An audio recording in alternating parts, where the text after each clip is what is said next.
समस्त को मोर नमस्कार। आज 88तम उत्कल दिवस अवसर में समस्त को हार्दिक अभिनंदन। आउ मात्र 12 वर्ष पर आम प्रदेश को 100 वर्ष पूरी जीव आम शतवार्षिकी पालन करवा। यही दीर्घ वर्षर यात्रा पथरे आज ऐतिहासिक दिवस रे स्वतंत्र ओडिशा प्रदेश गठन अवसर में आम जो सब स्वप्न देखी वास्तव में आज ता केते दूर सफल होती विचार करिवार समय आसी। जदियो 1936 एप्रिल 1 तारिख दिन वर्तमान ओडिशा प्रदेश गठन होता 1975 मसीह नंदिनी शतपथी मुख्यमंत्रित्व समय यह विधिवत भाव सरकारी और बेसरकारी स्तर में प्रतिवर्ष पालित हो आसुअछि। ओडिशावासी एप्रिल 1 एक अविस्मरणीय दिवस। आजिर दिनटी प्रत्येक ओडिया तेणु संकल्पर दिवस। ओडिया भाषा, ओडिया जाति और ओडिशार अस्मिता नहीं आज विचार करिवार बेल आसी। आज आम जाति अन्य राज्य तुलन में बेस पछरे। ए जाति तार गौरवमय अतीत को भूली जाइछि। ए जाति निजर परिचय हराई। हीनमान्यतार शिकार होइतिबा ए जाति आज पछुआ वर्ग श्रेणी राज्यर तालिका रही। मु आम पूर्वपुरुषों त्याग बलिदान इतिहास को जाऊ नहीं। वर्तमान ये राज्यर अस्मिता प्रति जो विपद घनई आसुची से मोर आशंका सब एठारे उपस्थापन करुची। आमे ओडिशा राज्य में बास करुचे सत, किंतु आम राज्यर नई नाल जल जमी जंगल और खनि आदि उपर आमर अधिकार आस्ते आस्ते चलीगला। लाभखोर और असाधु विदेशी संस्था माने आमर प्राकृतिक संपद को हाथई ने।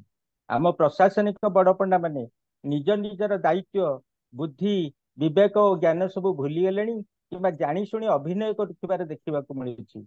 बुद्धिजीवी माने सबू जानी सामाजिक अवस्था को लक्ष्य करी पंगु होई बसिबाकू अबा एसबुरु दूरेई होई रहिबाकू पसंद करुछंती।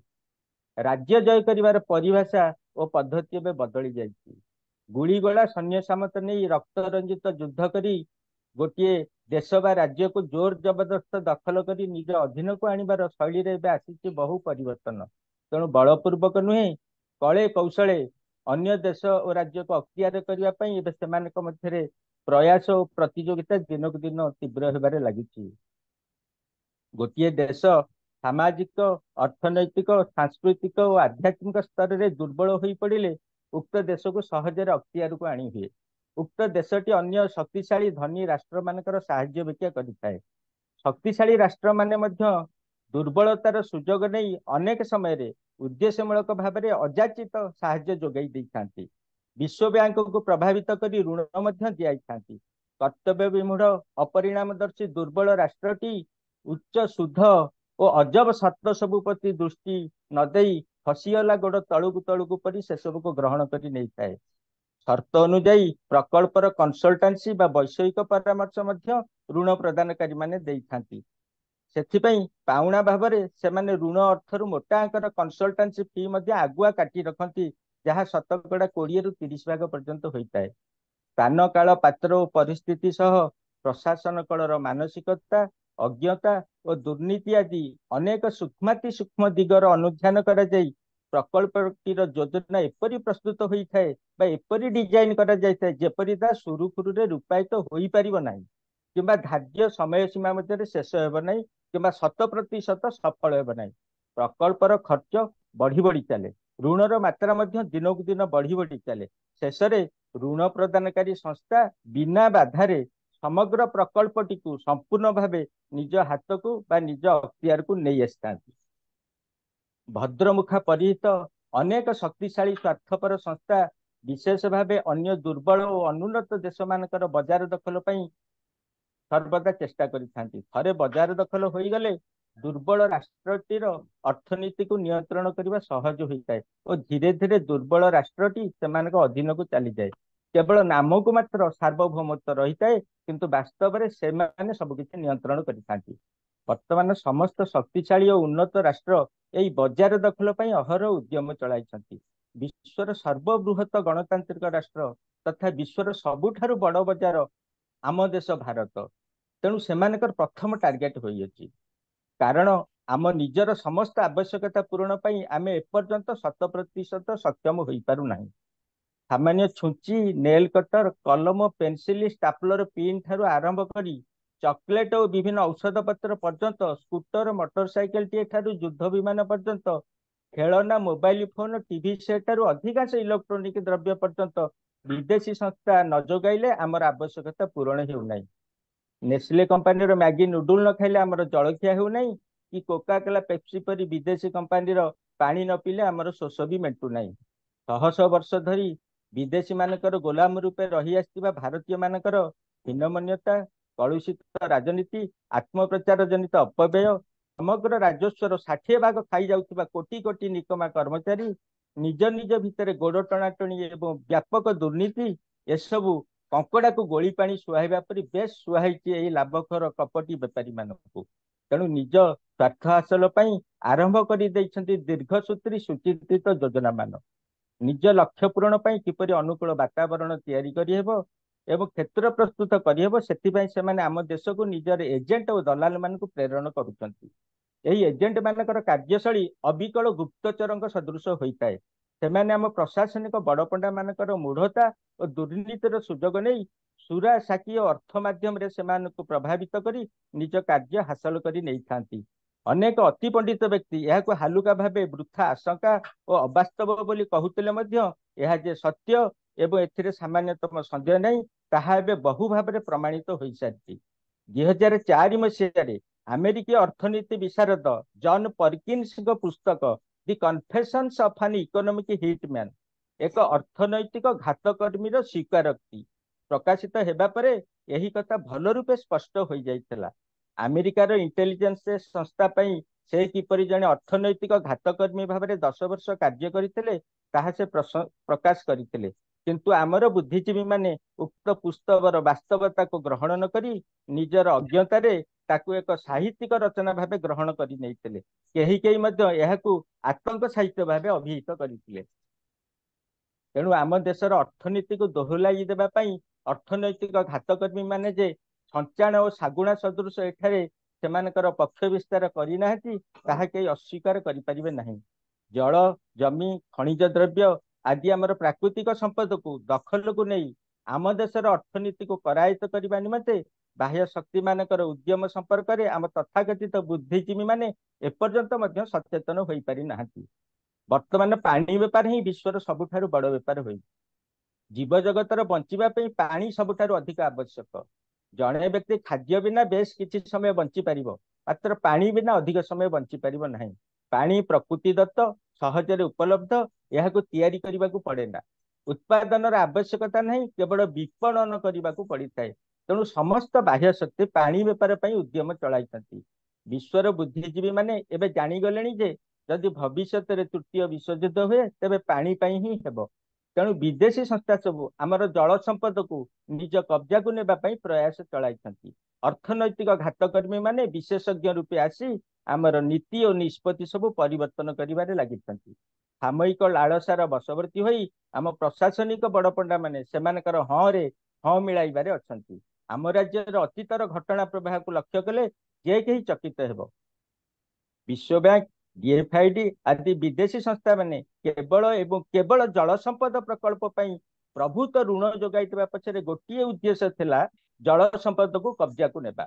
କୃଷି ବିକାଶର ଦ୍ୱାହି ଦେଇ ଆମେ ଆମ ବଜେଟର ସିଂହଭାଗ କେବଳ ଜଳସେଚନ ପ୍ରକଳ୍ପ ବାବଦରେ ଖର୍ଚ୍ଚ କରି ଆସିଲୁ। କିନ୍ତୁ ପ୍ରକୃତରେ କଣ କୃଷିର ସେପରି ବିକାଶ ହୋଇପାରିଲା? କେବଳ ବଡ ବଡ ଜଳସେଚନ ପ୍ରକଳ୍ପର ନିର୍ମାଣ ହେଲେ ଯେ କୃଷିର ବିକାଶ ହୋଇଯିବ, ଆମେ ସେହି ଭ୍ରମରେ ପଡିଗଲୁ। ସମନ୍ୱିତ ବିକାଶ ଯୋଜନା ବା ଇଣ୍ଟିଗ୍ରେଟେଡ ଡେଭଲପମେଣ୍ଟ ପ୍ରୋଗ୍ରାମ ହିଁ ବିକାଶର ଏକମାତ୍ର ପନ୍ଥା, ତାହା ଆମେ ଭୁଲିଗଲୁ। ବିଦେଶୀ ବେପାରୀ ସଂସ୍ଥା ମାନେ ଋଣ ଦେଲେ, କନସଲଟାନ୍ସି ଦେବା ଆଳରେ 20 ରୁ 30 ଭାଗ ଋଣ ଅର୍ଥରୁ କାଟି ନେବା ସହ ସେମାନଙ୍କର ସର୍ତ୍ତ ସବୁ ଆମ ଉପରେ ଲଦି ଦେଲେ। ଋଣ ସୁଝି ନ ପାରିବାରୁ ଆମ ରାଜ୍ୟର କିଛି ଜଳସେଚନ ପ୍ରକଳ୍ପ ବର୍ତ୍ତମାନ ଋଣ ପ୍ରଦାନକାରୀ ବିଦେଶୀ ସଂସ୍ଥା ମାନଙ୍କ ହାତକୁ ଚାଲି ଯାଇଛି। ସେମାନେ ବର୍ତ୍ତମାନ ସେ ସବୁ ସଂସ୍ଥାର ମାଲିକ। ଶହ ଶହ କୋଟି ଟଙ୍କାର ଜଳସେଚନ ପ୍ରକଳ୍ପ ନିର୍ମାଣରୁ ଅର୍ଥ ବାଟମାରଣା କରିବା ଅତି ସହଜ ହୋଇଥାଏ। ଡ୍ରେନେଜ ଡିଭିଜନ ନାମରେ ଆମ ସରକାରଙ୍କର ଗୋଟିଏ ବିଭାଗ ଅଛି। ଏହି ବିଭାଗ ସଂକୁଚିତ ହୋଇଯାଉଥିବା ନଦୀ ନାଳ ସଫା କରିଥାନ୍ତି। ମାଟି ବାଲି ଖୋଳି ଜଳ ନିଷ୍କାସନର ପଥ ଉନ୍ମୁକ୍ତ କରିବା ଏହି ବିଭାଗର କାର୍ଯ୍ୟ। କିନ୍ତୁ ବାସ୍ତବରେ କେଉଁ ସ୍ଥାନରେ କେତେ ପୋତି ହେଇଯାଇଛି ତାର କୌଣସି ନିର୍ଦ୍ଦିଷ୍ଟ ହିସାବ କେହି ରଖିନଥାନ୍ତି। ତେଣୁ ମାଟି ବାଲି ପରିଷ୍କାର ବା ଖନନର ହିସାବ ମନ ଇଚ୍ଛା ଯେତେ ଚାହିଁବ ସେତେ ଦର୍ଶାଇ ହୁଏ। କେନାଲ ବା ନଦୀ ନାଳର ବନ୍ଧ ନିର୍ମାଣ ଓ ମରାମତି ମଧ୍ୟ ଏହି ଧରଣର କାର୍ଯ୍ୟ ନିୟମିତ ଭାବରେ ଏହି କାମ ହୋଇଥାଏ। ଠିକାଦାରୀ ଭାଷାରେ କୁହାଯାଏ ମାଟି କାମରୁ ଲାଭ ଭଲ ପଇସା ମିଳେ। ପୁଣି ମାଟି ବନ୍ଧ ଉପରୁ କେବଳ ଘାସ ଚାଞ୍ଚି ସଫା କରିଦେଲେ ଏହା ନୂଆ ତିଆରି ପରି ଦେଖାଯାଏ। ମୃତ୍ତିକା ସଂରକ୍ଷଣ ପାଇଁ ଏହି ଘାସର ରହିବା ନିହାତି ଆବଶ୍ୟକ ଥିଲେ ମଧ୍ୟ ଚାଞ୍ଚି ସଫା କରି ଦିଆଯାଏ ଓ ନୂଆ କାମ ଉପରେ ଘାସ ଚେକା ଛପର କରାଯିବା ଭଳି ପୁଣି ଚେକା ଛପର କରାଯିବା ଆଳରେ ନୂଆ ବିଲ୍ ତିଆରି ହୁଏ। ଶହ ଶହ କୋଟି ଟଙ୍କାର ଋଣ ଅର୍ଥରେ ଏପରି ବାଟମାରଣା ଓ ଅପଚୟ ହୋଇଥାଏ। କିଛି ବିଦେଶୀ ସଂସ୍ଥା ବନୀକରଣ ପାଇଁ ଋଣ ଯୋଗାଇଦେଲେ, ବିଦେଶରୁ ଗଛ ମଧ୍ୟ ଆଣିଦେଲେ, କହିଲେ ପରିବେଶର ବିକାଶ ହେବ, ଜଙ୍ଗଲ ବୃଦ୍ଧି ସହ ଭଲ ବର୍ଷା ମଧ୍ୟ ହେବ। କିନ୍ତୁ ଆଣିଦେଲେ ଆକାଶିଆ, ୟୁକାଲିପଟାସ ଜାତିର ବିଭିନ୍ନ ଗଛ ଯାହା ଭୂଗର୍ଭସ୍ଥ ଜଳସ୍ତରକୁ ହ୍ରାସ କଲା। ପଇସା ମିଳୁଛି, ଚାରା ବି ମିଳୁଛି ବୋଲି ଆମେ ଆଖି ବୁଝି ସାମାଜିକ ବନ ପ୍ରକଳ୍ପ କରି ଆକାଶିଆ, ପଟାସ, ଫୁଲଝାଉଁ, ଚାକୁଣ୍ଡା ଆଦି ଗଛ ଲଗାଇ ଚାଲୁ। କେହି ପରିଣାମ କଥା ଚିନ୍ତା ବି କଲୁନି। ଏପରିକି ଭୁବନେଶ୍ୱର ସହରର ରାସ୍ତା ପାର୍ଶ୍ୱ ସବୁଠାରେ ଏଇ ଗଛ ସବୁ ଲଗାଇ ଦିଆଗଲା। ଆମର କଣ କ୍ଷତି ହେଉଛି ତାହା ଆମେ ସାମାନ୍ୟ ବି ଚିନ୍ତା କଲୁନି। ଋଣ ଦେଲେ, କହିଲେ ଜଳ ସଂରକ୍ଷଣ କର। ବର୍ଷା ଜଳ ସବୁ ସମୁଦ୍ରକୁ ଚାଲି ଯାଉଛି, ତେଣୁ ସଂରକ୍ଷଣ ଆଳରେ ଆରମ୍ଭ ହେଲା ଭୂତଳ ଜଳ ପୁନଃ ଭରଣା କାର୍ଯ୍ୟକ୍ରମ। ଚାରିଆଡୁ ପାଣି ଗଡି ଆସୁଥିବା ଖାଲ ସ୍ଥାନ ଦେଖି ବୋରୱେଲ କରି ଗୋଟେ ପାଇପ ବସାଇ ଦିଆଗଲା, ମୁହଁରେ ଜାଲିଟିଏ ବାନ୍ଧି ଦିଆଗଲା। ଖାଲକୁ ଗଡି ଆସୁଥିବା ବର୍ଷା ପାଣି ପାଇପ ଭିତର ଦେଇ ଯାଇ ଭୂଗର୍ଭରେ ସଞ୍ଚିତ ହେବ। ଆମେ ଥରେ ବି ଚିନ୍ତା କଲୁ ନାହିଁ ଏହା ଦ୍ୱାରା ବାହାରର ଦୂଷିତ ସଂକ୍ରମିତ ମଇଳା ପାଣି ସିଧାସଳଖ ଭୂଗର୍ଭର ପାନୀୟ ଜଳକୁ ପ୍ରଦୂଷିତ କରିଦେବ। ଆମ ମନସ୍ତତ୍ୱକୁ ଅଧ୍ୟୟନ କରି ବିଦେଶୀ ଋଣ ପ୍ରଦାନକାରୀ ସଂସ୍ଥା ମାନେ ପରାମର୍ଶ ଦେଲେ, ସରକାରୀ ନିୟନ୍ତ୍ରଣରେ ଯେତେ ସବୁ ଉଠା ଜଳସେଚନ ପଏଣ୍ଟ ଅଛି ସେସବୁର ପରିଚାଳନା ଭାର ସାଧାରଣ ହିତାଧିକାରୀଙ୍କ ହାତକୁ ଦିଅ। ତିଆରି ହେଲା ପାଣି ପଞ୍ଚାୟତ। ସତେ ଯେପରି କଳି ମଞ୍ଜି ବୁଣି ଦିଆଗଲା। ଆରମ୍ଭ ହୋଇଗଲା ଗୋଡ ଟଣାଟଣି ଓ କଳି। କିଏ ଆଗ ପାଣି ନେବ ସେଥିପାଇଁ ଲାଗିଲା ଗଣ୍ଡଗୋଳ। ଏବେ 90% ଉଠା ଜଳସେଚନ ପ୍ରକଳ୍ପ ଅଚଳ। କେଉଁଠି ଇଲେକ୍ଟ୍ରିକ ବିଲ୍ ଦିଆଯାଉନି, ତ କେଉଁଠି ମୋଟର ପୋଡ଼ି ଯାଇଛି, ପମ୍ପ କାମ କରୁନି, ଅବା କେଉଁଠି ଘରର ଛାତ ନଷ୍ଟ ହୋଇ ପାଣି ଗଳୁଛି। ଜଙ୍ଗଲ ବଢିଲେ ଭଲ ବର୍ଷା ହେବ ବୋଲି ଉପକୂଳ ଅଞ୍ଚଳରେ ବେଆଇନ ବନ ସମିତି ମାନ ଗଠନ କରାଯାଇ ସମ୍ପୂର୍ଣ୍ଣ ସରକାରୀ ନିୟନ୍ତ୍ରଣ ଓ ଜଗା ରଖାରେ ଥିବା ଅଭୟାରଣ୍ୟକୁ ଏକଦା ଜଙ୍ଗଲରୁ କାଠ ଲୁଟ କରି ଆସୁଥିବା କାଠ ମାଫିଆ ମାନଙ୍କ ହାତକୁ ଟେକି ଦିଆଗଲା। ବାଡ ଏବେ କ୍ଷେତ ଖାଇଗଲାଣି। ଗୁଗୁଲ ମ୍ୟାପ ଦେଖିଲେ ଜାଣିବେ ଗଛ ଓ ଜଙ୍ଗଲ କେବଳ ଯିବା ଆସିବା ରାସ୍ତାର ଦୁଇ ପାର୍ଶ୍ୱରେ ଧର୍ମକୁ ଆଖିଠାର ମାରିବା ପରି ବଞ୍ଚି ରହିଛି। ଭିତରକୁ ଦେଖିବେ କିଛି ଗଛ ନାହିଁ, ସବୁ ଚନ୍ଦା। ଶିଳ୍ପାୟନ ଆଳରେ ନିୟମଗିରି ଗନ୍ଧମାର୍ଦ୍ଦନ ପର୍ବତମାଳାକୁ ଅସାଧୁ ଓ ଲାଭଖୋର ବେପାରୀ ସଂସ୍ଥା ମାନଙ୍କୁ ବିକି ଦିଆଯାଉଛି। ଖଣ୍ଡାଧାର ଜଳପ୍ରପାତ ଯାହା ବିଶ୍ୱର ଏକ ଅନବଦ୍ୟ ପ୍ରାକୃତିକ ସୃଷ୍ଟି ଭାବରେ ବିବେଚନା କରାଯାଏ, ତାହାର ସ୍ଥିତି ନେଇ ଏବେ ପ୍ରଶ୍ନବାଚୀ ଦେଖାଯାଇଛି। କେବଳ ନିୟମଗିରିର ବର୍ଷା ଜଳ 100ରୁ ଉର୍ଦ୍ଧ୍ୱ ଝରଣା ଓ ନଦୀକୁ ପାଣି ଯୋଗାଇଥାଏ। ଖୋର୍ଦ୍ଧା ଆଦି ଅଞ୍ଚଳରେ ବିଦେଶୀ ମୃଦୁ ପାନୀୟ ଓ ମିନେରାଲ ୱାଟର କମ୍ପାନୀ ମାନଙ୍କୁ ଶିଳ୍ପ ପ୍ରତିଷ୍ଠା ପାଇଁ ମନ ଇଚ୍ଛା ଅନୁମତି ଦିଆଗଲା। ଏବେ ସେହି ଅଞ୍ଚଳରେ କୂଅ ପୋଖରୀ ସବୁ ଶୁଖିଲା। ଗଭୀର ନଳକୂପରୁ ବି ପାଣି ବାହାରୁନାହିଁ। ବିଦେଶୀ କମ୍ପାନୀ ସବୁ ଲକ୍ଷ ଲକ୍ଷ ଟନର ଭୂତଳ ଜଳ ଉତ୍ତୋଳନ କରି ବେପାର କରୁଛନ୍ତି, ଅଥଚ ସାଧାରଣ ଲୋକ ପାଣି ଟୋପାଏ ପାଇଁ ସରକାରୀ ପାଣି ଟ୍ୟାଙ୍କରକୁ ଚାହିଁ ବସୁଛି। ମହାନଦୀର ଜଳମଟନ ନେଇ ପ୍ରତି ମାସରେ ଛତିଶଗଡ଼ ଓ ଓଡ଼ିଶା ସରକାରଙ୍କ ମଧ୍ୟରେ ଉଚ୍ଚସ୍ତରୀୟ ସମୀକ୍ଷା ବୈଠକ ବସିଥାଏ। ତେବେ ସେଥିରେ 50ରୁ ଉର୍ଦ୍ଧ୍ୱ ବ୍ୟାରେଜ ନିର୍ମାଣ କରି ମହାନଦୀ ଜଳକୁ ଉପର ମୁଣ୍ଡରେ ଅଟକାଇବା ପାଇଁ ଓଡ଼ିଶା ସରକାରଙ୍କ ପକ୍ଷରୁ ଛତିଶଗଡ଼କୁ ସ୍ୱୀକୃତି ବା ସହମତି ଦେଲା କିଏ? ସାମାନ୍ୟ କିଛି ଇତର ପ୍ରଲୋଭନର ଶିକାର ହୋଇ ସମଗ୍ର ଓଡ଼ିଶାର ସ୍ୱାର୍ଥକୁ ବିକ୍ରି କରିଦେଲା କିଏ? ଯେଉଁ ବିରାଟ ଭୁଲ ହୋଇଯାଇଛି ତାର ସଂଶୋଧନ ଏବେ ଦୁଃସାଧ୍ୟ। ଛତିଶଗଡ଼ ସରକାର ବି ଅଧିକ ରାଜସ୍ୱ ଓ ଶିଳ୍ପାୟନ ଆଳରେ ମୁନାଫାଖୋର ଅସାଧୁ ଶିଳ୍ପ ସଂସ୍ଥା ମାନଙ୍କୁ ବେହିସାବ ପାଣି ବିକି ଚାଲିଛନ୍ତି। ଭବିଷ୍ୟତରେ ମାଡି ଆସୁଥିବା ସାଂଘାତିକ ପରିସ୍ଥିତି ପ୍ରତି ସମ୍ପୂର୍ଣ୍ଣ ଆଖି ବୁଜି ଦେଇଛନ୍ତି। ଦିନ ଆସିବ ସେଠି କୃଷି କାର୍ଯ୍ୟ ପାଇଁ କଣ, ପିଇବା ପାଇଁ ମଧ୍ୟ ପାଣି ଟୋପାଏ ମିଳିବ ନାହିଁ। ଆଉ ଓଡ଼ିଶା କଥା ତ କହିଲେ ନ ସରେ। ଗତ ବର୍ଷ ମହାନଦୀ ଶୁଖିଗଲା, ତଳମୁଣ୍ଡକୁ ଆଦୌ ପାଣି ଆସିଲା ନାହିଁ। ହୀରାକୁଦରେ ବି ଜଳସ୍ତର ବର୍ଷ ତମାମ କମ ରହିଲା। ଜଳସେଚନ ଓ ବିଦ୍ୟୁତ ଯୋଗାଣ ସାଂଘାତିକ ଭାବେ ପ୍ରଭାବିତ ହେଲା। ଏବେ ଆମେ ମହାନଦୀ ବଞ୍ଚାଅ ମହାନଦୀ ବଞ୍ଚାଅ ବୋଲି ଚିତ୍କାର ଓ ହାହାକାର କରିବା ଛଡା ଆଉ କିଛି ବାଟ ନାହିଁ। ଟ୍ରିବ୍ୟୁନାଲ, ହାଇକୋର୍ଟ କି ସୁପ୍ରିମକୋର୍ଟ କେହି ବି ଏହାର ସମାଧାନ କରିପାରିବେ ନାହିଁ। ଆପଣା ହସ୍ତେ ଜିହାଚଛି କେ ହେଉଛି ତାର ପ୍ରତିବାଦୀ। ଏବେ ଭାରତ ପରି ଏକ ବିକାଶଶୀଳ ଦେଶରେ ନଦୀ ସଂଯୋଗୀକରଣ ଯୋଜନାକୁ କାର୍ଯ୍ୟକାରୀ କରିବା ନେଇ ସମସ୍ତେ ବ୍ୟଗ୍ରତା ପ୍ରକାଶ କରୁଛନ୍ତି। ଏହାର ସୁଫଳ ସବୁ ନେଇ ବେଶ ଚର୍ଚ୍ଚା ଚାଲିଛି, କିନ୍ତୁ ବାସ୍ତବରେ ଏହା କାର୍ଯ୍ୟକାରୀ ହେଲେ ସେଥିରୁ ସୌଭାଗ୍ୟ ପ୍ରାପ୍ତି ହେବ କି ଦୁର୍ଭାଗ୍ୟ ପ୍ରାପ୍ତି ହେବ ତାହା ଭବିଷ୍ୟତ ହିଁ କହିବ। बहु बड़ बड़ लोक यार प्रवक्ता साजिଛନ୍ତି। यार पृष्ठभूमि रे अर्थनैतिक घातकर्मी माने नाहांती तो। वर्षर सबु समय जल रुवा चिरस्रोता खरस्रोता सुनाबिया नदी सब यह द्वारा शुष्क होईजीवनी तो। जल बंटन नहीं प्रियाप्रीति दुर्नीति और विवादर आशंका को आम एड़ाई दे पारिबा तो। जो मैंने नदी जल बंटन रे से निज मुंड बिकिबे नहीं तो। सबुबले न्याय प्रदान करने सह समान भाव में जल बंटन करें तो। भारत वर्ष लोक चरित्र जहाँ से एपरी एक योजना सफल भाव में चली पार तो। साधारण पानी पंचायत टी आम ठीक भाव में चल न पार्थिबा बेले एते बड़ जल बंटन कमिटी को ठीक भाव में चल पार तो। सबू प्रश्नवाची नुहे समस्ते जानती कौन है आम देश में साधुता और सचोटतार मात्रा केते कहारी की अछपा ना किंतु किछि लोक सबू जानी गालुआमी करी कहे एगुड़ाक नकारात्मक चिंताधारा किंतु जहाँ सत्य ताहा सत्य अप्रिय और कटु हेले भी ताहा सत्य कथार अच्छी लुचिची ना गोड़ दीटा दिशुची भाव प्रवणतार समय आउ नाही अतिरिक्त आशावादी हेबार समय चली जाइए एबे सत्यर सामना करिबार बेल आसीची नचेत नेड़ी गुड़ कहूणी की बोहीजिव पानी टोपे बिना हाहाकार खेलीजिव। एबे स्वच्छ भारत अभियान रे ग्रामांचल रे घरे घरे पाइखाना निर्माण चली माँ भौणी को इज्जत और स्वाभिमान रक्षा नाम रे पाइखाना निर्माण चली अति भल कथा किंतु यही तैयारी कौन नीति नियम रखा जाए ना। कूप नलकूप ट्यूबवेल जलाशय जो पाइखानार मैला टांकी से कौन निर्दिष्ट दूरतार व्यवधान रखा जाए ना। फलस्वरूप अनेक स्थान में पाइखाना निकटस्थ जल उत्स खराब हो गला। कूप और नलकूप एत दुर्गंध पानी बाहर पीवा आदौ संभव नुहे। थे चिंता करूँ सहर में तो पानीय जलर अभाव एक मुख्य समस्या हो सारी किंतु प्रदूषण ठारू यथेष्ट दूर गाँ गहली भविष्य में भल पानी मिलिब नहीं। सबु नलकूप धीरे धीरे गंध कर भविष्य ही कह साहाଯ୍य करने बाहाना विदेशी संस्था अर्थ देले कटक और राउरकेला आदि जनबहुल सहर कृत्रिम और प्राकृतिक पानी चैनल सब टिकिनिक सर्भे करने एभली सर्भे रिपोर्ट सब अत्यंत गोपनीय तथ्य भाव में गण्य होता है जहाँकि साधारण रिमोट सेंसिंग उपग्रह माध्यम करने संभव हो न था।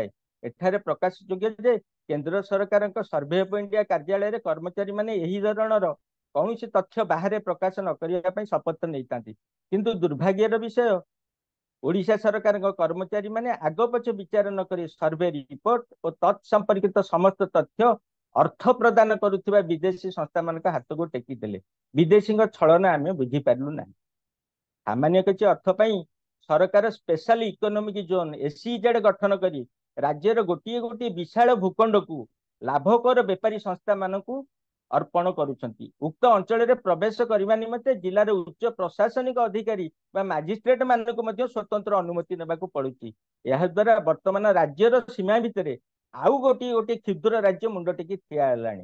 काश्मीर विच्छिन्नतावादी मान कार्यकलाप परी मुनाफाकर शिल्प संस्था माने यही एसईजेड मध्य मनोमुखी भाव में निजर स्वतंत्र नियम और शासन चलाउथिबा एबे कहारी के अछपा नहीं। आम राज्य सरकार श्रम आईन शिल्प निरापत्ता आदि समस्त आईन जे सेठारे ठीक रूपे पालन होउची यह कई छाती रे हाथ दे कहि परिबे नाही।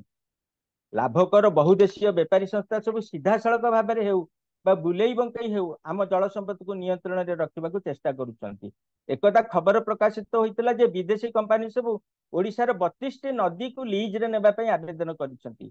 सत्य होइतले एभली घटना जे केते सांघातिक ता सहजरे अनुमान करा जाई पारे किंतु एकता सत्य जे केतक शिल्प संस्था मात्राधिक नदी जल व्यवहार करुछंती एवं केतक संस्था विपुल परिमाणर मैला और विषाक्त पानी नदी मध्य को निष्कासित करुछंती। विदेशी व्यवसायी संस्था मानक चापरे आमर जल नीति बदली जाए। जल उपर साधारण लोकर अधिकार ना। जल एक पण्य वस्तु हो जाए। निज घरे साधारण नलकूप बा ट्यूबवेल टी बसाइबा सरकार अनुमति आवश्यक। सबुरी मूल रही चक्रांत सहजरे मिलुवा पीवा पानी टिकक किपरि साधारण लोकर पहुंचर बाहर को चलीज पीवा पानी किणवा साधारण लोकटी जपरी बाध्य हम। एबे जो भली प्रबल मात्रा रे बोतल पानी बिक्री होउची 25 वर्ष तले आमे ता स्वप्न में चिंता कर भारत वर्षर अनेक सहर में पानीय जल एवं दुष्प्राप्य हो गलानी। निरपेक्ष और सठिक अनुध्यान कले ए संपर्कित अधिक तथ्य लोकलोचन को आसी पारंता। जो किसी बुद्धिजीवी ए संपर्क में स्वर उत्तोलन कर विकासर विरोधी भाव में चित्रण करा अर्थनैतिक घातकर्मी मान हाथ बारिशी କ୍ରୀତଦାସ ସାଜିଥିବା ସରକାରୀ ପ୍ରଶାସନିକ ଅଧିକାରୀ ମାନେ ଏଇ ବୁଦ୍ଧିଜୀବୀ ମାନଙ୍କୁ ବିଭିନ୍ନ ମିଥ୍ୟା କେସରେ ଫସାଇ ଏପରି ଦମନ କରୁଛନ୍ତି ଯଦ୍ୱାରା ସେମାନେ ଅଣ୍ଟାଶଳକି ପୁନର୍ବାର ଠିଆ ହେବାକୁ ସାହସ କରିପାରୁନାହାନ୍ତି। କେବଳ ଯେ ଆମ ଦେଶର ପ୍ରାକୃତିକ ସମ୍ପଦ ଉପରେ ବାହ୍ୟ ଶକ୍ତି ମାନଙ୍କର ଲୋଲୁପ ଦୃଷ୍ଟି ରହିଛି ତା ନୁହେଁ, କିଛି ବିଦେଶୀ ରାଷ୍ଟ୍ର ମଧ୍ୟ ଆମ ଦେଶକୁ ପଛପଟୁ ଛୁରୀ ମାରିବା ପାଇଁ ସର୍ବଦା ଉଦ୍ୟମ ଚଳାଇଛନ୍ତି। ସିଧାସଳଖ ଶତ୍ରୁତା ଆଚରଣ ନ କରିଲେ ମଧ୍ୟ ଏହି ରାଷ୍ଟ୍ର ସବୁ ଭାରତୀୟ ମାନଙ୍କୁ ଭଲ ନଜରରେ ଦେଖନ୍ତି ନାହିଁ। ଏହି ରାଷ୍ଟ୍ର ସବୁରୁ ଏବେ ପ୍ରବଳ ମାତ୍ରାରେ ଫଳ, ଶସ୍ୟ, ପ୍ରସାଧନ ସାମଗ୍ରୀ, ଚକୋଲେଟ, ବିସ୍କୁଟ ଆଦି ପାନୀୟ ଦ୍ରବ୍ୟ ଆମ ଦେଶକୁ ଚୋରାରେ ଆସୁଛି। ସେସବୁ ଯେ ଆମ ଦେଶର ଜନସାଧାରଣଙ୍କୁ ଶାରୀରିକ ମାନସିକ ସ୍ତରରେ ବିକଳାଙ୍ଗ କରିବା ନିମନ୍ତେ ଉଦ୍ଦିଷ୍ଟ ନଥିବ, ସେଥିନେଇ ଚିନ୍ତା କରିବାର ସମୟ ମଧ୍ୟ ଆସିଛି। ଏବେଠାରୁ ସତର୍କତାମୂଳକ ପଦକ୍ଷେପ ଗ୍ରହଣ ନ କଲେ ଭବିଷ୍ୟତରେ ଯେଉଁ ଭୟାବହ ସଙ୍କଟ ଆସିବ ତାକୁ ଟାଳିବା ଅସାଧ୍ୟ ହୋଇପଡ଼ିବ। ଭାରତବର୍ଷର ପ୍ରଖ୍ୟାତ ବେଦାନ୍ତ ସାହିତ୍ୟ ବିଶାରଦ ପ୍ରଫେସର ହରମୋହନ ମିଶ୍ର ଏକ ଆଲୋଚନା ଚକ୍ରରେ ଆମ ରାଜଧାନୀ ଏକାମ୍ର କ୍ଷେତ୍ର ଭୁବନେଶ୍ୱରର ଲୋପ ପାଇଯାଇଥିବା ଜଳ ଉତ୍ସ ଓ କ୍ରମାଗତ ହ୍ରାସ ପାଉଥିବା ଭୂଗର୍ଭ ଜଳସ୍ତର ନେଇ ଯେଉଁ ଉଦ୍ବେଗଜନକ ତଥ୍ୟ ପ୍ରକାଶ କରିଥିଲେ, ତା ଯେ କେହି ସ୍ୱାଭିମାନୀ ଓଡ଼ିଆକୁ ବ୍ୟତୀତ କରିବ। ସେ କହିଥିଲେ, ପ୍ରାଚୀନ ସଂସ୍କୃତ ଶାସ୍ତ୍ର ଅନୁଯାୟୀ ଏକାମ୍ର କ୍ଷେତ୍ର ଭୁବନେଶ୍ୱରର ମାହାତ୍ମ୍ୟ ପ୍ରୟାଗ, ପୁଷ୍କର ତଥା ବନାରସ ଠାରୁ ଅଧିକ ଥିଲା। ଗଙ୍ଗା ଦଶମ ରୂପରେ ଏହି କ୍ଷେତ୍ର ଦେଇ ପ୍ରବାହିତ ହୋଇଥିଲେ। ଏକାମ୍ର କ୍ଷେତ୍ରରେ ଥିବା ଆମ୍ର, ନିମ୍ବ, କଦମ୍ବ, ଗୁବାକ ଆଦି ବୃକ୍ଷ ସହ ପାରିଜାତ, କନିଅର, ଜୟା, ଚମ୍ପା, ନାଗକେଶର, ଜୁଇ, ଜାଇ, ମଲ୍ଲୀ, ମାଳତୀ, କେତେକୀ ଓ ବକୁଳ ଆଦି ପୁଷ୍ପ ମାନଙ୍କର ସୁଗନ୍ଧ ବହନ କରୁଥିବାରୁ ଏହି ନଦୀ ଗନ୍ଧବତୀ ନାମରେ ନାମିତ ହୋଇଥିଲେ। ଗଙ୍ଗା ସତ୍ୟ ଯୁଗରେ ଭାଗୀରଥୀ, ତ୍ରେତା ଯୁଗରେ ଜାହ୍ନବୀ, ଦ୍ୱାପରରେ ହରିପାଦଜା ଏବଂ କଳି ଯୁଗରେ ଏହି ଗନ୍ଧବତୀ ଭାବରେ ହିଁ ପ୍ରଖ୍ୟାତି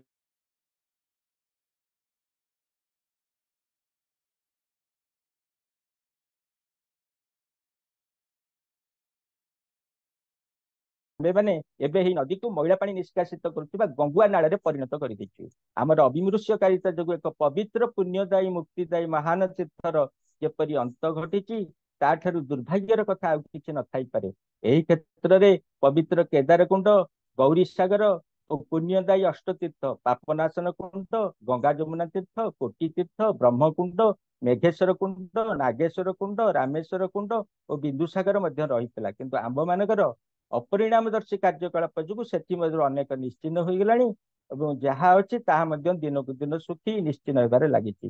ପ୍ରାଚୀନ ଶାସ୍ତ୍ର କହେ, ବାରାଣସୀ ଓ ଗଙ୍ଗା ପ୍ରଭୃତି ତୀର୍ଥରେ ସହସ୍ର ବର୍ଷ ତପସ୍ୟା କରି ଯେଉଁ ଫଳ ଲାଭ କରାଯାଏ, ସେହି ଫଳ ଏକାମ୍ର କ୍ଷେତ୍ରରେ ଦିନକରେ ଲାଭ ହୋଇଥାଏ। ଶାସ୍ତ୍ରରେ ଏପରି ମଧ୍ୟ କୁହାଯାଇଛି, ଯେଉଁ ଏକାମ୍ର କ୍ଷେତ୍ରର ମାହାତ୍ମ୍ୟ ସ୍ୱୟଂ ବ୍ରହ୍ମାଙ୍କ ଦ୍ୱାରା ବର୍ଣ୍ଣିତ ହୋଇଛି, ସେହି କ୍ଷେତ୍ରର ମାହାତ୍ମ୍ୟ ବର୍ଣ୍ଣନା କରିବାକୁ ଅନ୍ୟ କିଏ ବା ସମର୍ଥ ହେବ? କିନ୍ତୁ ଭାଗ୍ୟର ବିଡମ୍ବନା, 1000ରୁ ଉର୍ଦ୍ଧ୍ୱ ଶିବଲିଙ୍ଗ ସ୍ଥାପିତ ହୋଇଥିବା ଏଭଳି ଏକ ପୁଣ୍ୟ କ୍ଷେତ୍ରର ଐତିହ୍ୟକୁ ଆମେ ମୂର୍ଖତା ବଶତଃ ସମ୍ପୂର୍ଣ୍ଣ ନଷ୍ଟ କରିଦେଇଛୁ। ତେଣୁ ହେ ସାଧୁ, ବର୍ତ୍ତମାନ ଠାରୁ ସାବଧାନ ଓ ସଚେତନ ହୋଇଯାଅ, ନଚେତ୍ ଯତ୍ କିଞ୍ଚିତ ବଞ୍ଚି ରହିଥିବା ସଂସ୍କୃତି ଓ ସମ୍ପଦ ମଧ୍ୟ ହରାଇ ବସିବ। ପୁଣ୍ୟ ଜନ୍ମଭୂମି, ପୁଣ୍ୟ ଦେବାଳୟ ଉଦ୍ଧରିବା ପାଇଁ କଲେ ତନୁକ୍ଷୟ, ମାନବ ଜୀବନ ହୁଅଇ ସଫଳ, ଏ ମହା ଦୀକ୍ଷା କି ବୁଝିବ ଉତ୍କଳ। ଉଠରେ ଉଠରେ ଉତ୍କଳ ସନ୍ତାନ, ଉଠିବୁ ତୁ କେତେ ଦିନେ, ପୂରବ ଗୌରବ ପୂରବ ମହିମା, ପଡୁନାହିଁ କିରେ ତୋର ମନେ।